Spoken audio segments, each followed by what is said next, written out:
Yeah.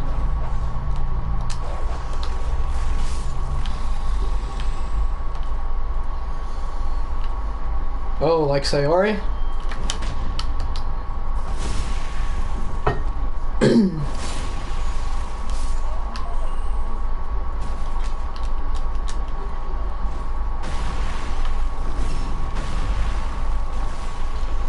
Ah, yes. Invincibility fang.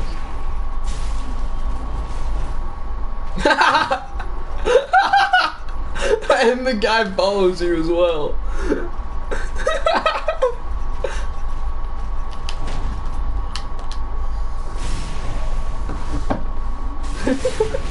That actually worked out pretty well for me. Oh, and here I am, getting a great machete for some reason.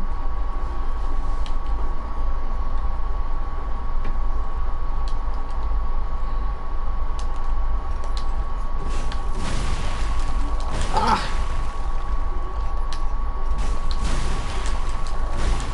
Holy crap! What is it? What is your invincibility friend? Oh gosh.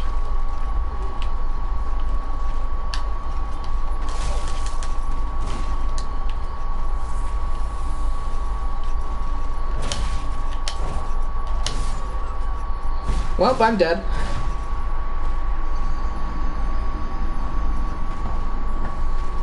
Because would not parry, even though those all should have been parries. Please kill me now.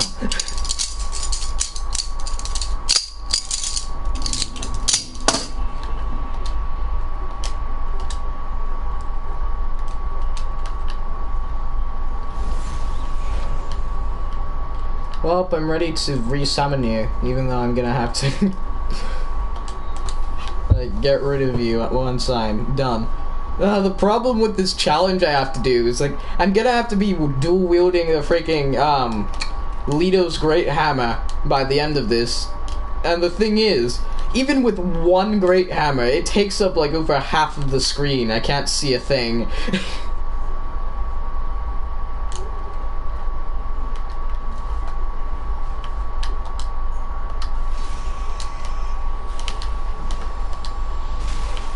Ouch.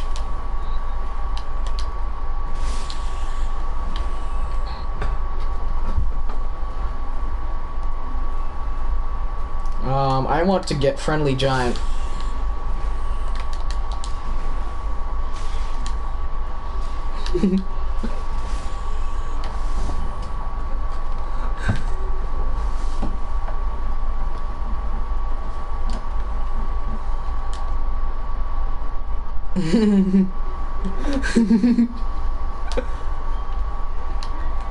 Oh no.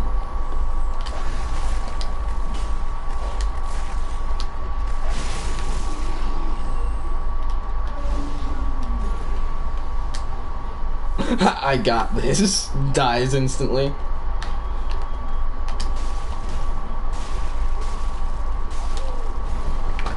Yep. Looks like you got that. Yep.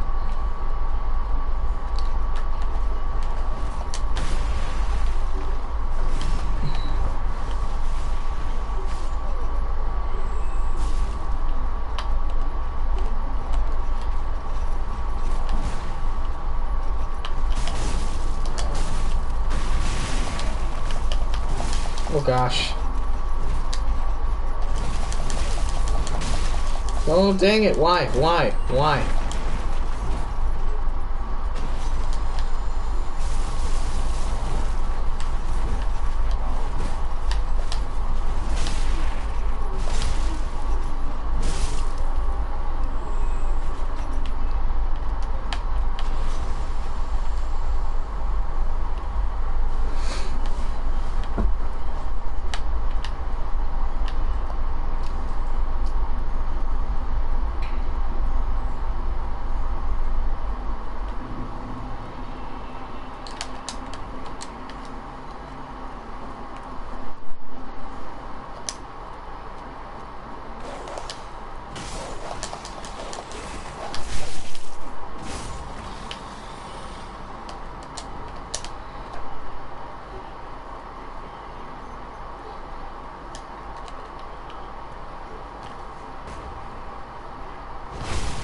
Goodbye.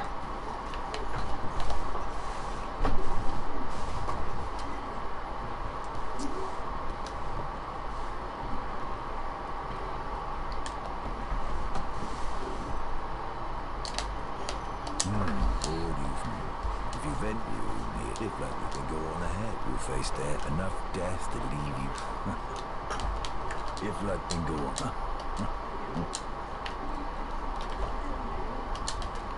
You go over there.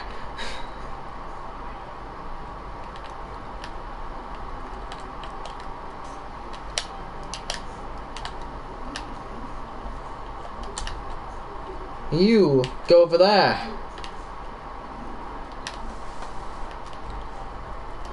Down there. Down there. Okay. Now go. Thank you. Yeah, drop down. Have a great time.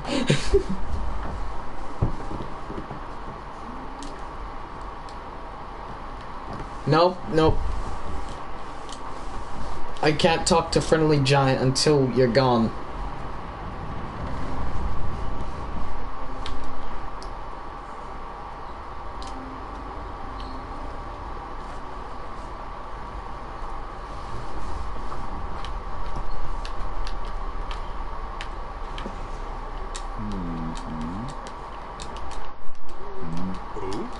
I am, to be honest, haven't, well, whoever it is, but I have this, well,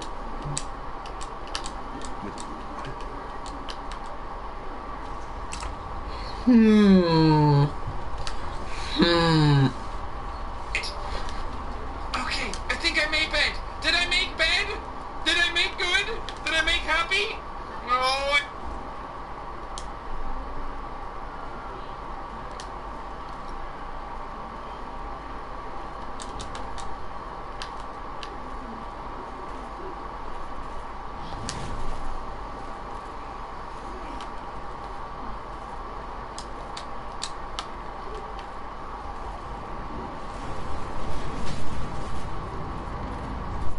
My gosh, I'm so freaking dirty.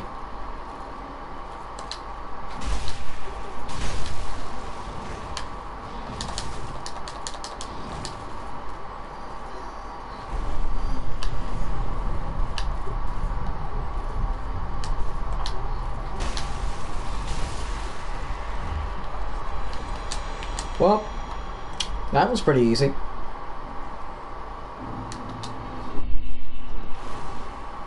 Lord of Sacrifices unlocked. I'm all clean now.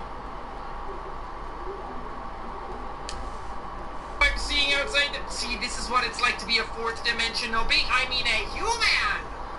I have this down, like a human would. Mess up. No! Why did I take a shit in the toilet? No! Why is that a thing? Clean bathroom. There you go. Scroll up, scroll up. Clean, clean, clean. Everything is nice. Well, I just took a big old dookaroo in your bathroom. Oh, but you're happy again. Oh, you're ecstatic. Oh, you're very, very happy with the pie. How are you doing? I'm going over here now. I'm going to clean everything else. Watch, look, pick up, fluff the pillows. Fluff the pillow. You like fluffy pillows, don't you, human? Oh, no. Oh, no. Oh, no. What is this? What is that? Is this supposed to be a VCR, a videotape cassette? A VHS? Is that what that is? I don't know. I am new at being mate. All right. Pick up a chair. Pick up a chair. Throw it everywhere. Okay, you're still kind of happy though. I'm going to take the trash out, okay? This is how I take out the trash. I am a good... Oh, no. I am a good roommate, I swear. What is going on? I don't know. I got this. I got this. Watch, watch. Out the trash goes. See? It's like it was never even here. God, you're scary. Okay, can I do anything else to your house? I'm trying my best here. I am trying my absolute best. This is all I have. I went up. This is all I have to offer. There is no more than this. I'm sorry. I wish I had more to give. You want TV? You want? I don't even know what plane of existence I'm in. Here you go. I don't There you need go, you don't not fight me. yet. I'm gonna go fight the What's demon. happening? I'm going backwards. Take the TV. Take the TV. Take the chair. Take everything. Take my blood if you need. Okay, I'm just gonna block you in. And mess up the rest of your house. I'm just gonna make you a nice little prison here. Here you go. Fried egg.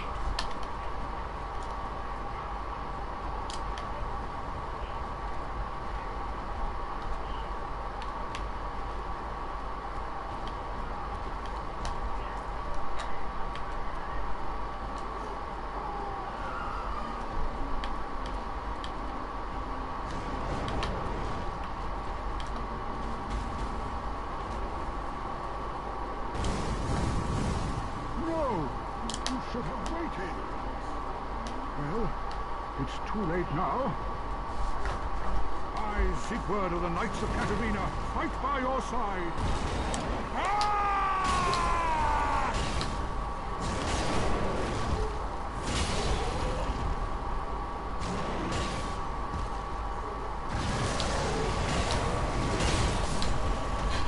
Well, we're done killing the demon.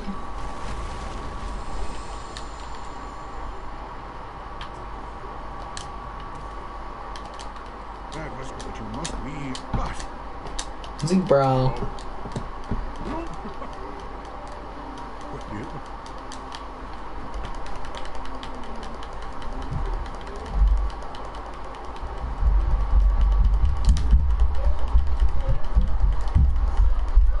Nice. Large club.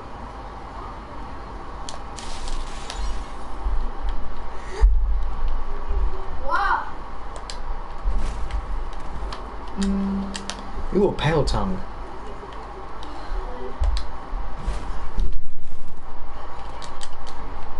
The northern set. Ooh. Riveting.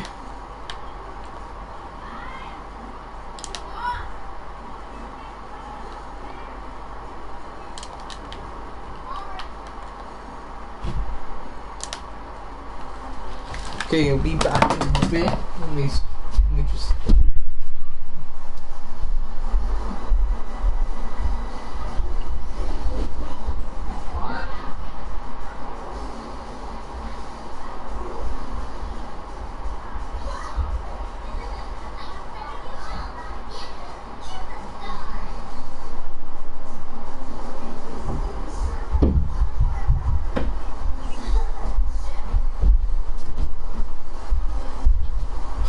Da-da-da.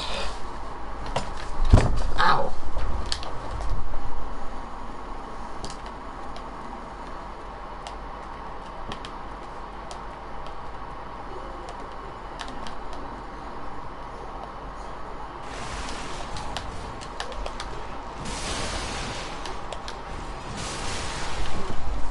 It's kind of hard to die when you can completely obliterate everything in your path.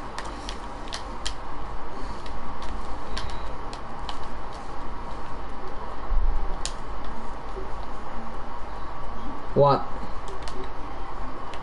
Why?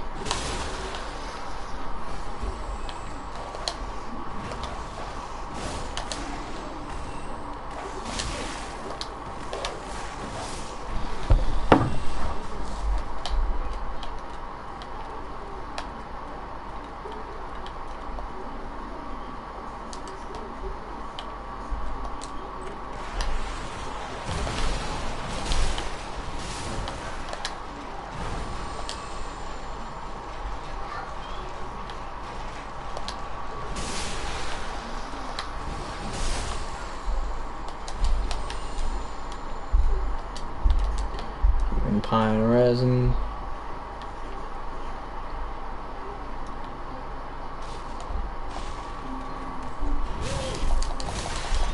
Oh my gosh.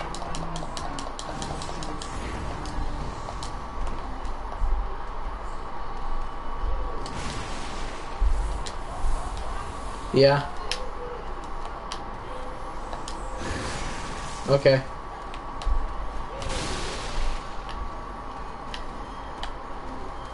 Didn't go as planned.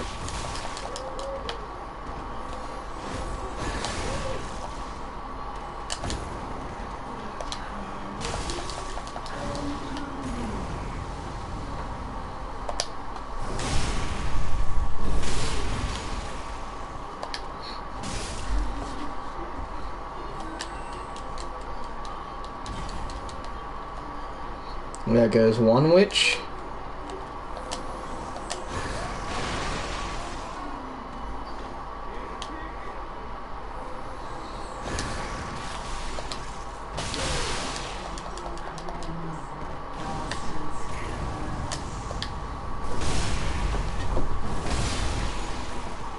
Maybe you can. Maybe you can kill it by yourself. I mean, it's possible. You have a good shield.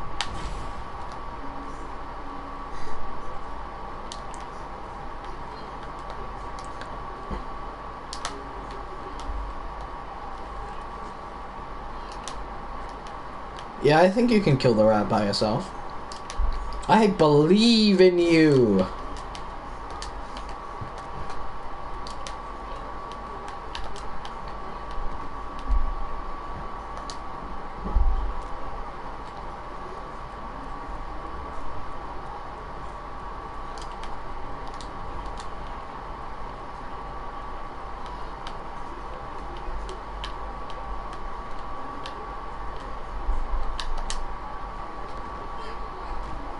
Oh crap.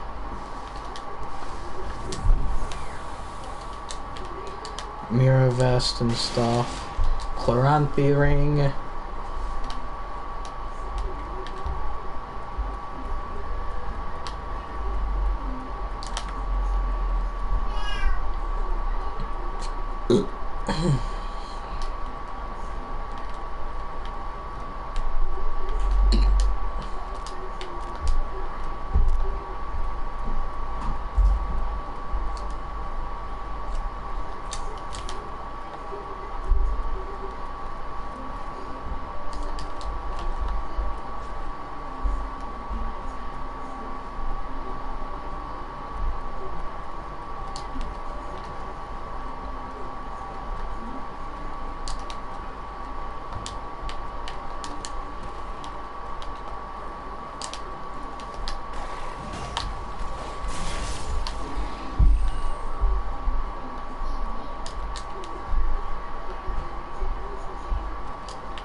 You want food?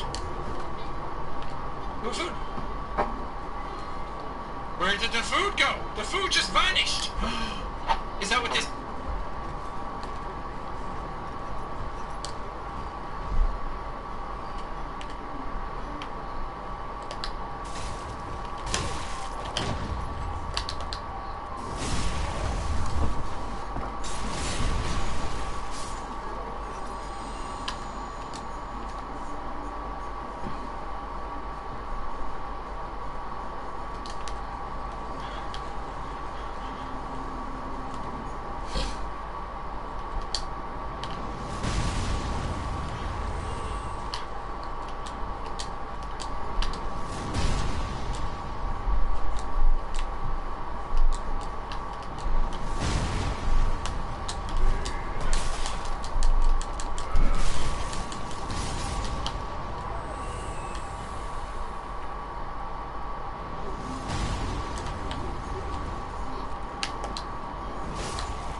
Is this secretly an ad for Vanish? No, it's a Tide ad. I got you a lamp. Give food? How is everything? Barely everything's food. Knock down. Ha ha ha ha! Take that, society. Oh my god, you're a demon. Oh my god. Why did I leave the knife next to the demon? Oh, this is bad. Back, demon! Back, foul beast! I will not be killed like this. Oh my god, I really am just an android. I've become self-aware. Is this the Turing test? It's a reverse Turing test. For me. Okay, cool. Oh god, the controls are too quick. I almost turned around and ran into her again.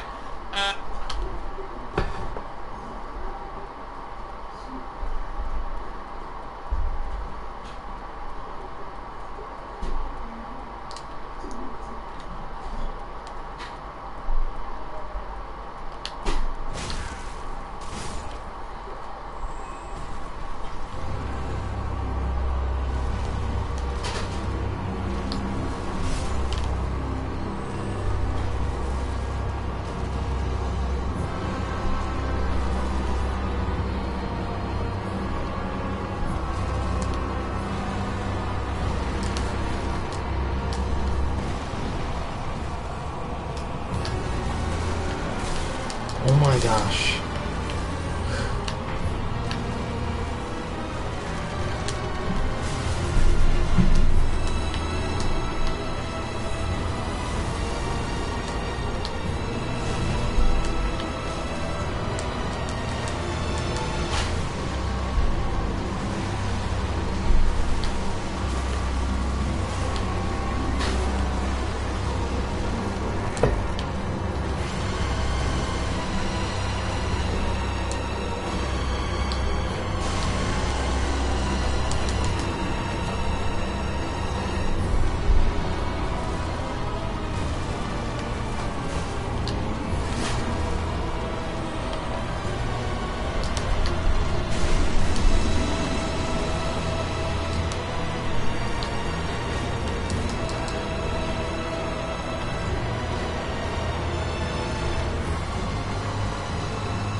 important to you?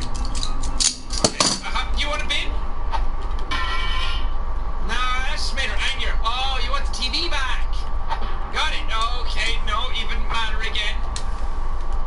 Ah, it's because you can't control your stools. Just like me. That's why I took a shit in your toilet. It's not my fault. I haven't had my old brand today. Okay, this seems to be working. Putting her in one spot and making a little fort around her seems to be keeping her at bay. While I figure out how the hell I get out of this existential womb that I am in. You know, maybe I didn't want you as a roommate. Did you ever think about that?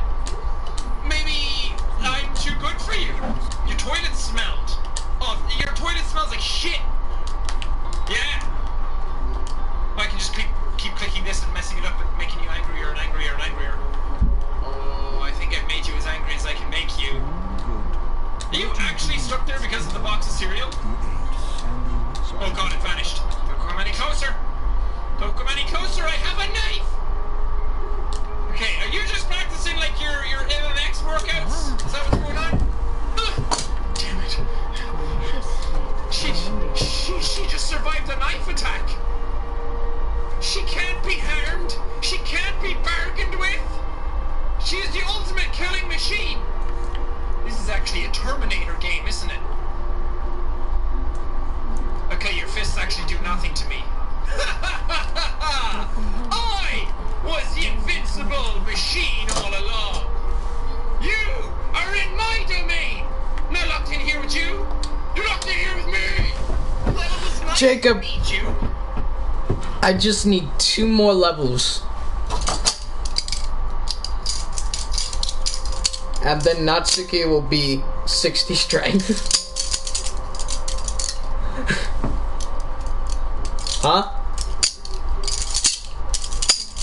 12 vigor, 10 attunement, 11 endurance, 17 vitality, 12 dexterity, 9 intelligence, 9 faith, and 7 luck.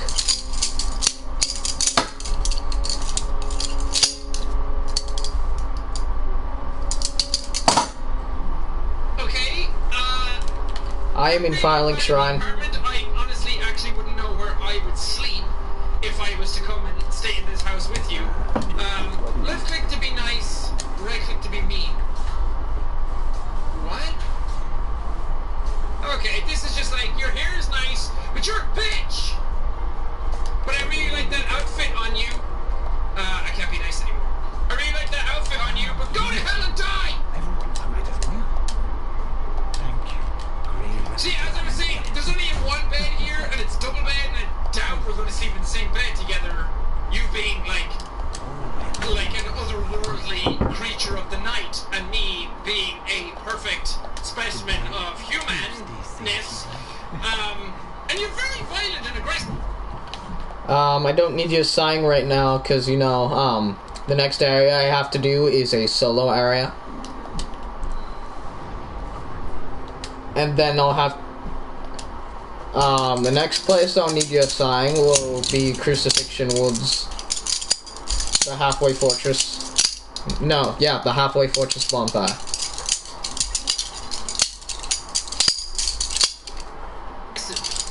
want shit in the toilet. That's where they go. So yeah, I'm going to have to refuse my own application to your apartment, and I'm going to leave. Through the window. See you later. Okay, well no.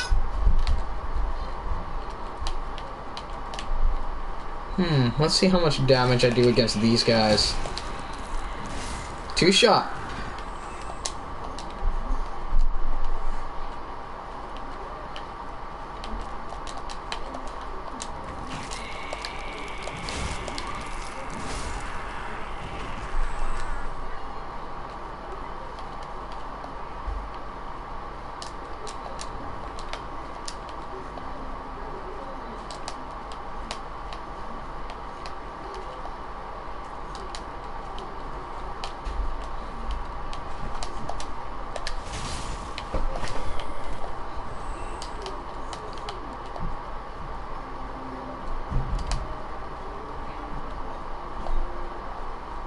I don't know.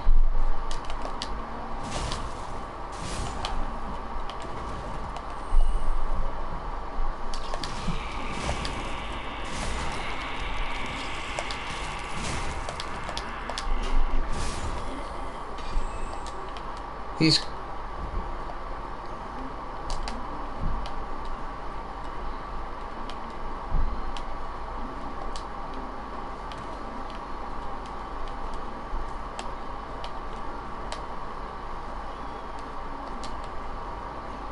Tough enemy ahead. This person. That's right.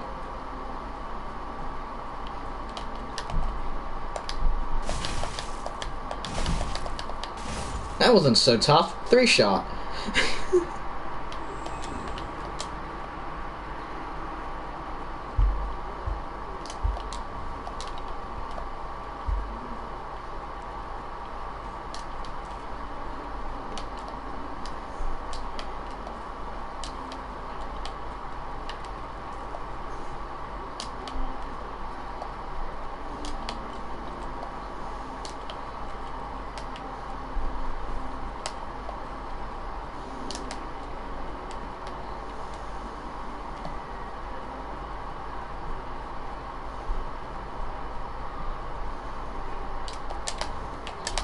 Twin brigand daggers.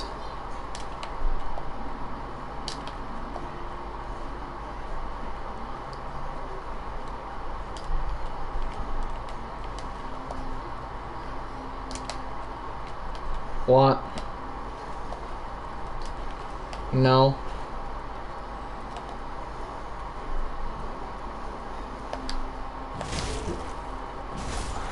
No, not yet.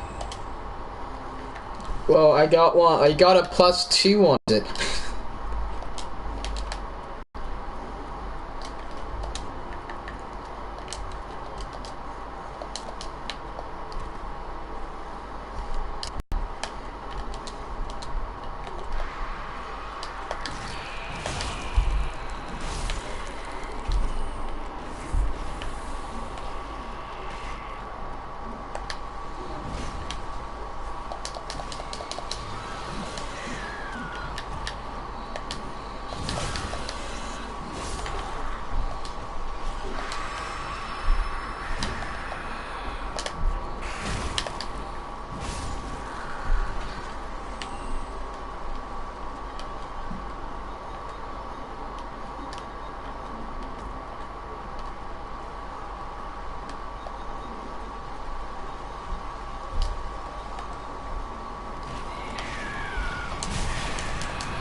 Holy crap, screw you!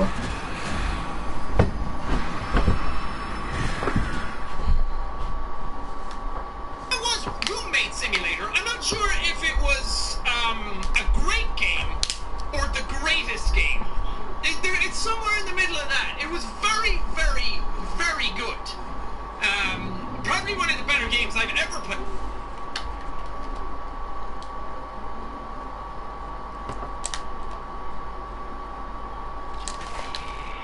Screw you, screw you.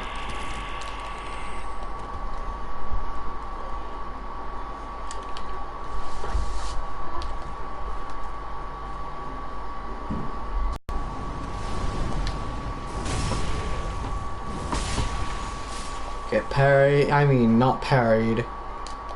Get backstabbed.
we may go after next time we make a flip. Oh, he's not good without making a flip. Oh.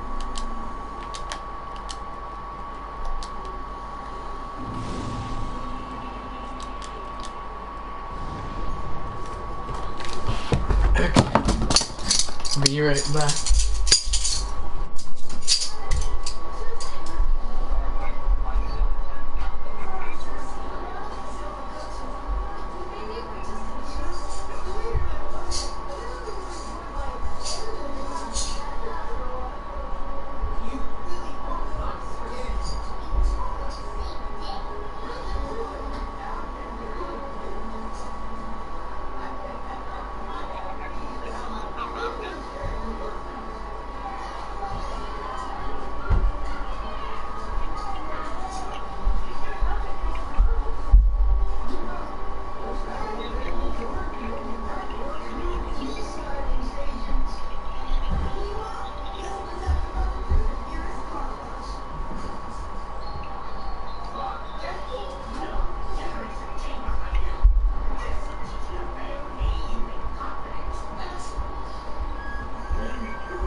have returned.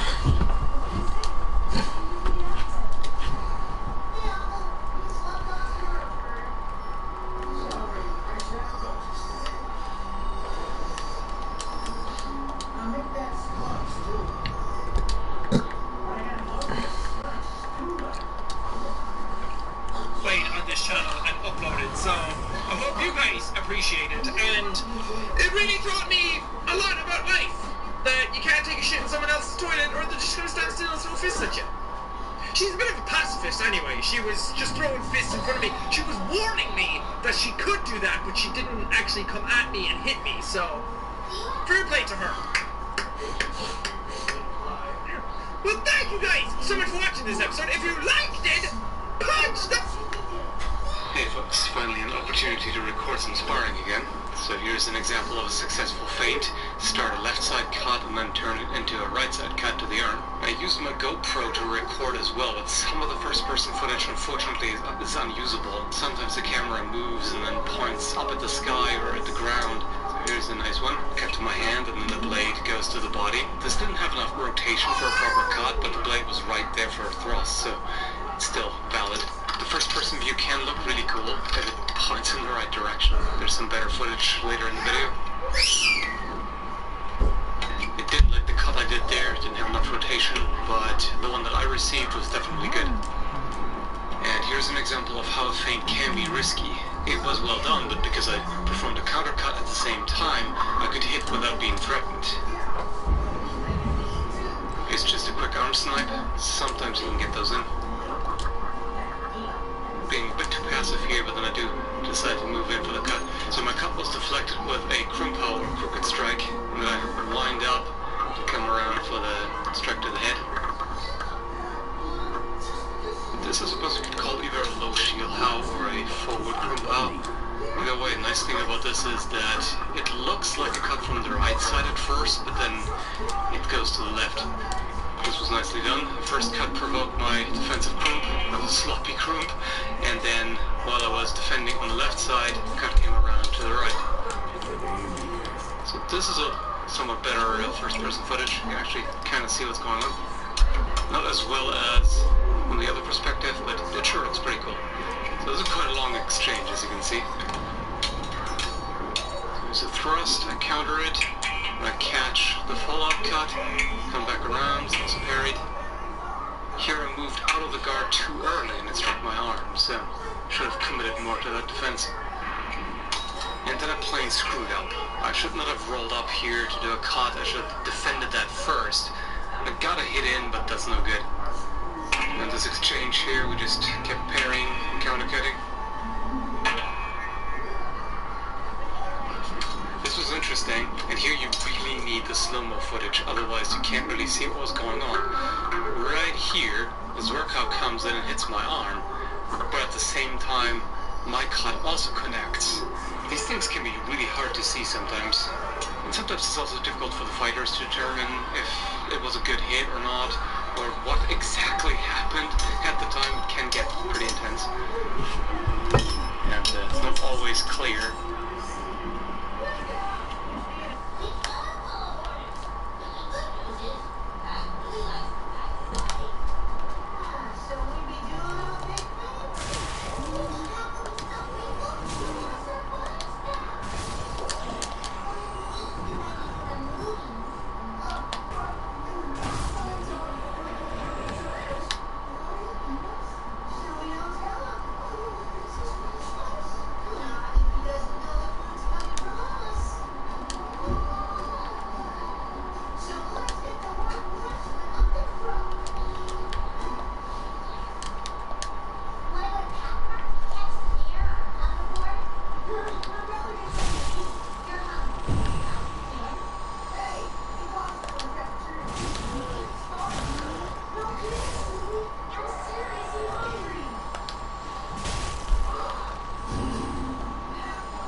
Snuck in a cut to interrupt the attack.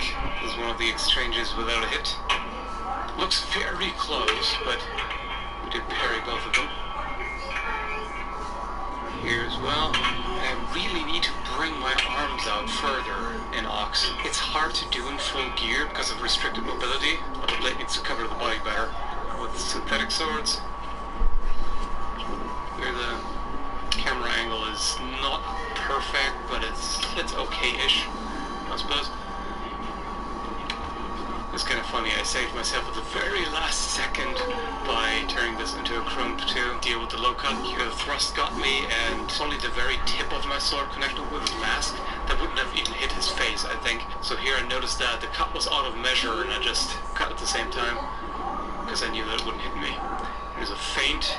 So as soon as he moves and does a crump, I come around, but he still caught it. This is something I tend to rely on a bit too much. I shift back to make the cut miss me, and then I throw a cut of my own at the same time. It can be very effective, but it's also risky, because if I misjudge the distance by just a little bit, I get hit.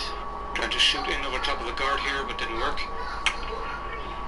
And that cut I called off. It was just too puny, so to speak.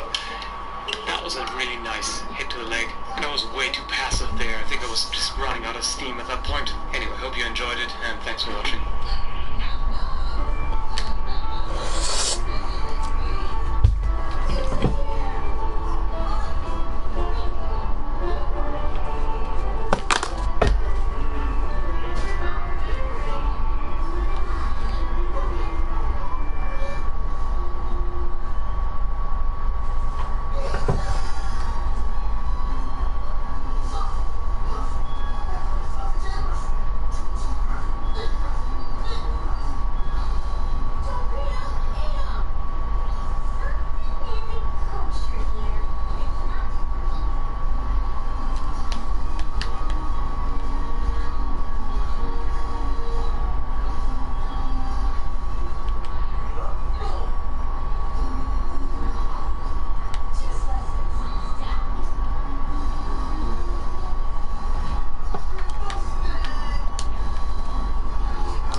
Finally an opportunity to record some Hey folks.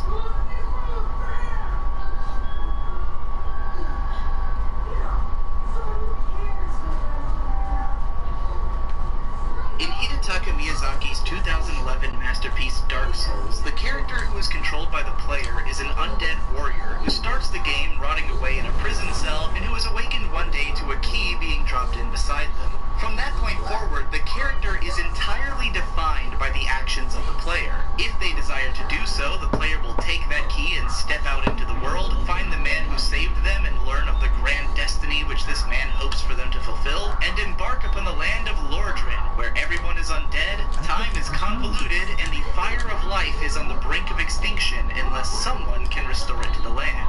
That someone can be you, the player, or you can, do whatever the hell you want. While Oscar, your savior, hopes that you will try and fulfill the prophecy of the chosen undead and...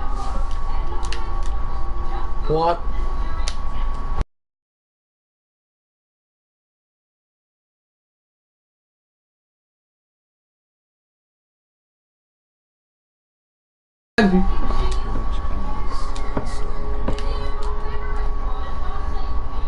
What have you done?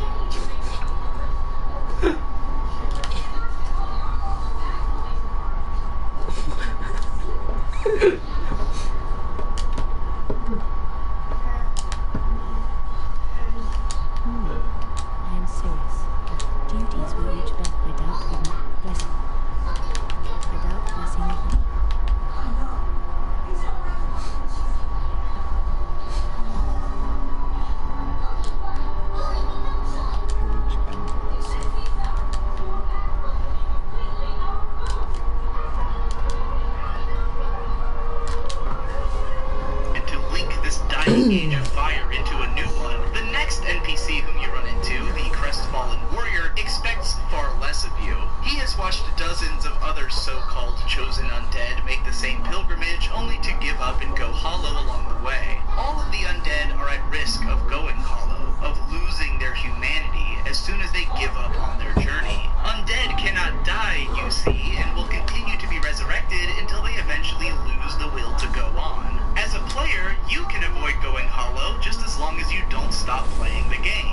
as long as you remain determined, your character will fight on towards whichever goal you may choose. You can follow Oscar's wishes and link the fire, or having learned of the potential dangers of linking the fire along the course of your journey, you can choose to let it burn out and become the ruler of a world of darkness. Or maybe you come into contact with an ancient dragon and decide that you're going to spend your days collecting scales to give to that dragon until you eventually turn into a dragon yourself. Or maybe you meet a giant skeleton man and decide to use his powers to place curses on the worlds of other undead players at the risk of being invaded yourself. You could even take up the mantle of a non-player character who goes hollow by wearing all of their armor and finishing whatever they were trying to do. The world is your oyster. Whatever it is that becomes your character's lot in life, their existence in Lordran is continued only by your interest in playing the game, and the only way to affect it.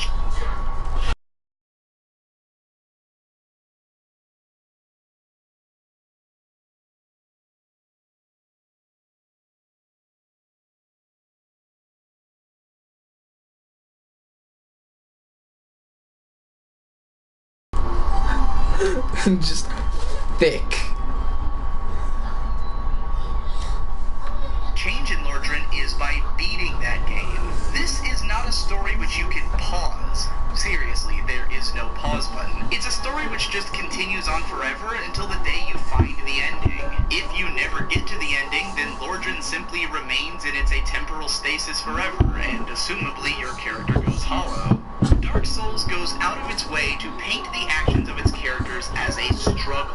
For most of them, going hollow is just around the corner, and in fact, if you play far enough into the game, then just about everyone you meet in your adventure will go hollow right before your eyes. The player character is someone who fails and is killed again and again, yet continues to rise up and go into battle once more, raging against the dying of the light. The player strikes at their enemies with desperation, carefully managing their meager endurance as they brave an onslaught of enemy attacks. Each time the player is damaged, they stagger away from the opponent, looking for just the right moment to take one of a few precious drinks of healing elixir before running back in for another. I don't know. Just whatever looks most retarded.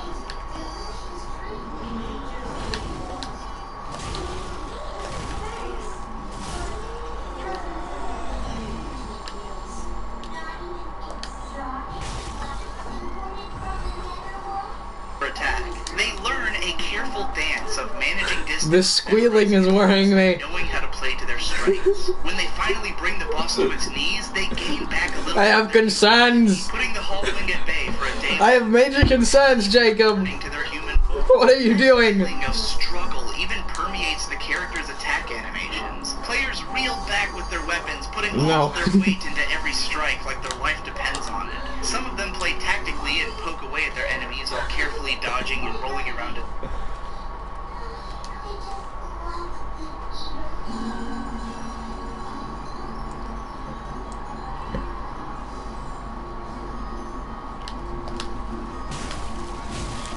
Oh crap.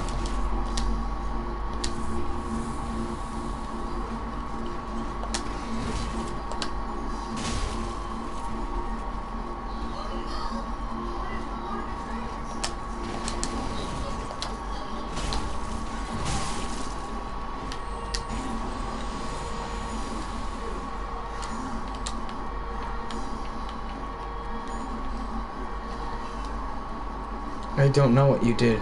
Don't ask me. Attacks, while others outfit themselves in massive armor so they can take that one hit while they're in the middle of heaving up their ridiculously enormous weapons for an aimless strike. No matter what the fighting style, the player always looks like David against a hulking Goliath. Either make it freaking Polynesian purple. Polynesian purple. There's a difference.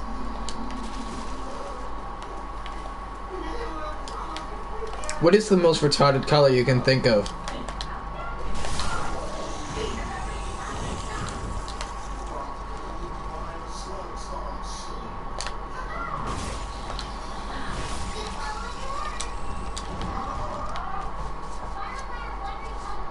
frantically running around, hiding behind a wall of magic or defense, or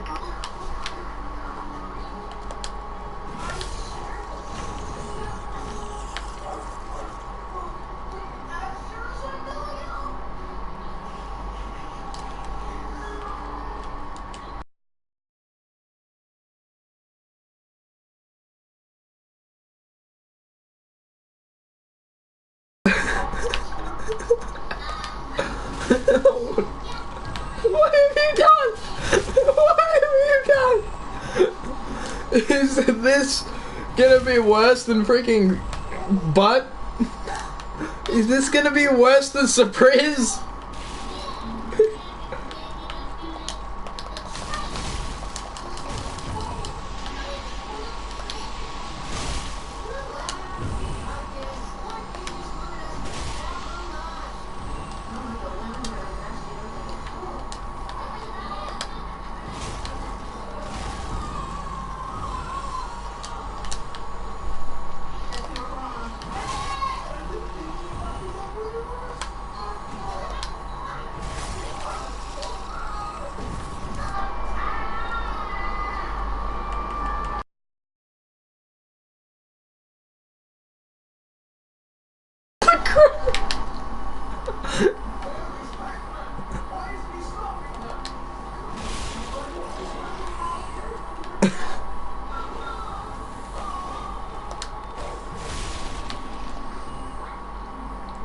What's the most retarded one?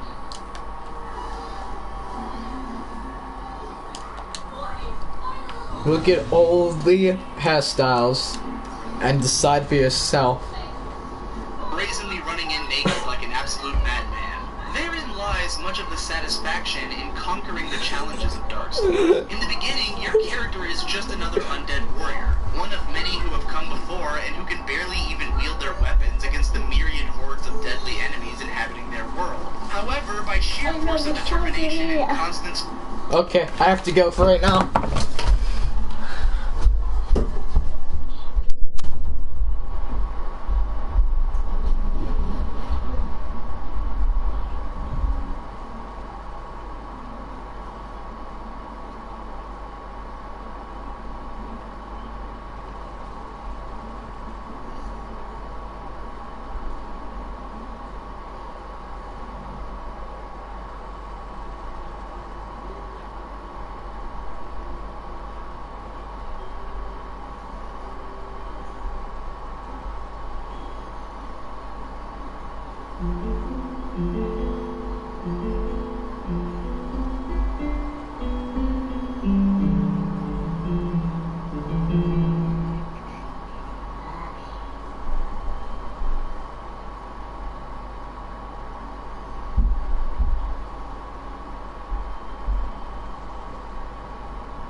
which they are trying to save.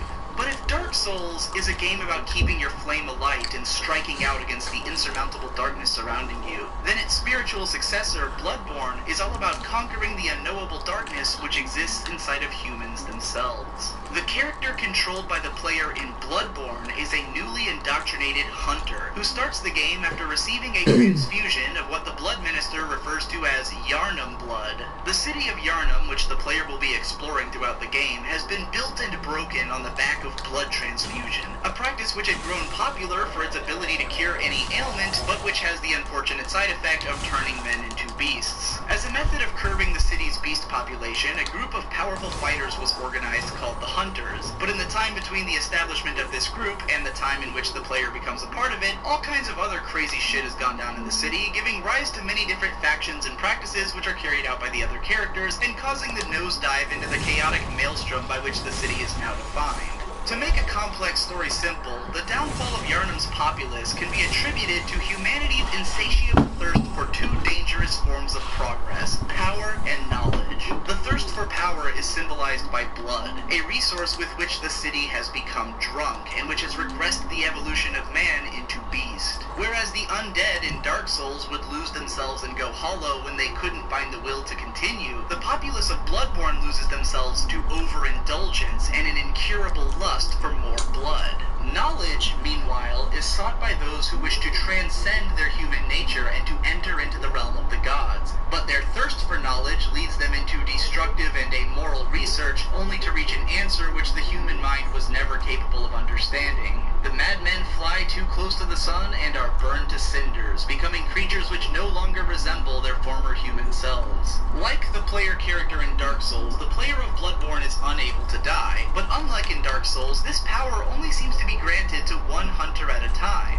The player cannot die because they've been trapped inside of the hunter's dream by the first hunter, Gehrman, who won't let the player leave until they fulfill the goal of the one pulling Gehrman's strings by killing one of the Great Ones. However, the player is not necessarily privy to their ambitions in this game in the way that they are in Dark Souls. This time, many of the characters are trying to hide the truth of the situation from the player and to guide them along a path which benefits themselves. It is up to the player to uncover the truth of their situation and to decide for themselves whether or not they will go along with what Gehrman asks of them to the very end. The singular focus on the player character in Bloodborne is very important to defining the key difference between this game and Dark Souls, because in Bloodborne you are not just some random undead who happens to be more determined than anyone else. It is still true that should your character fail in their journey because the player stops playing, then the hunt will go on forever and no one will ever escape from the hunter's dream. But the biggest difference here is that this time the player is the only one who's in a position to possibly change the world and to bring an end to this dream for good.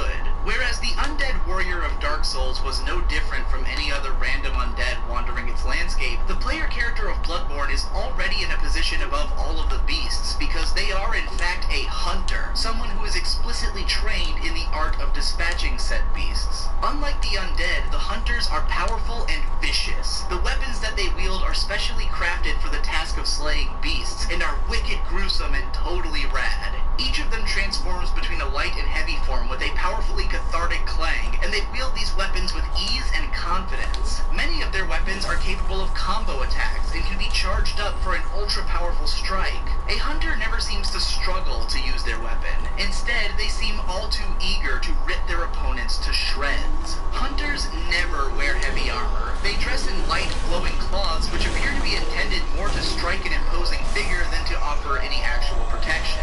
Most of their attire has little pieces of flowing fabric, which makes them look extra cool while artfully sidestepping around opponents and making a mockery of their attacks. Using weapons and dodges doesn't cut nearly as far into a hunter's stamina, and their tactics are almost always to get in close to the enemy and to attack them with as much ferocity as possible. When the hunter is hit, they don't back away to heal. Instead, they strike back even more viscerally, as they can regain their health by taking it from the enemy. So blinded will the hunter become with bloodlust that they will keep attacking attacking and regaining health even for a few seconds after the enemy is already dead. When the hunter does inject themselves with a vial of their blood, which is hardly in any short supply, they continue moving, positioning themselves to be ready for the next attack. Remember, the fate of the hunter is not to lose themselves to the hollow by giving up. It is to lose themselves to the lust for the hunt and to forget their desire to escape it. The hunters who can never stop searching for more blood become sucked into the hunter's nightmare, where the hunt continues on eternally.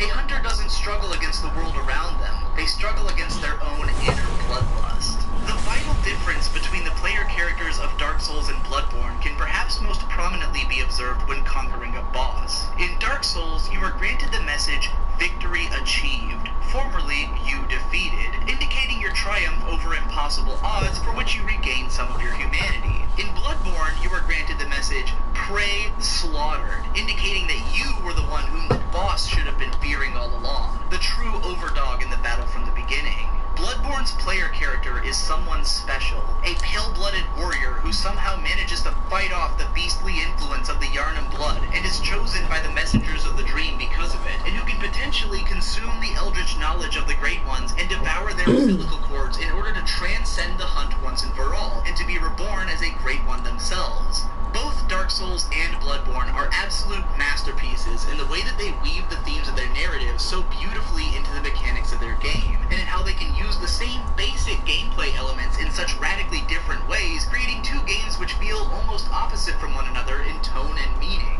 While Dark Souls was a lot more upfront about the way that its narrative was supposed to make the player feel, I always felt that Bloodborne treated the player like more of a badass and was meant to convey a sense of bloodthirsty catharsis, which I felt was corroborated once I finally began to understand the narrative, and as a result I came to love the game that much more. I'm curious as to which of these power fantasies you find more appealing. The feeling of being an underdog who persists against all odds to conquer the gods, or the feeling of being an unstoppable killing machine who becomes drunk with the lust until they surpass even the Eldritch Great Ones. Let me know how you feel in the comments, and stick around on my channel because I might have more to say about these games in the future. If you want to help me to make more content like this, then consider supporting me via Patreon, or simply by sharing this video to whomever you think will appreciate it. Thanks again for watching. Hello, wonderful people. One of the things that I and most people adore in the Soulsborne series is the boss fights. It's one of the foundations and pillars of the series. The fights are frantic, hectic, and super intense, making it even more rewarding when you finally prevail and emerge victorious. In this video, we are going to look at two distinct bosses. The final boss of Dark Souls 3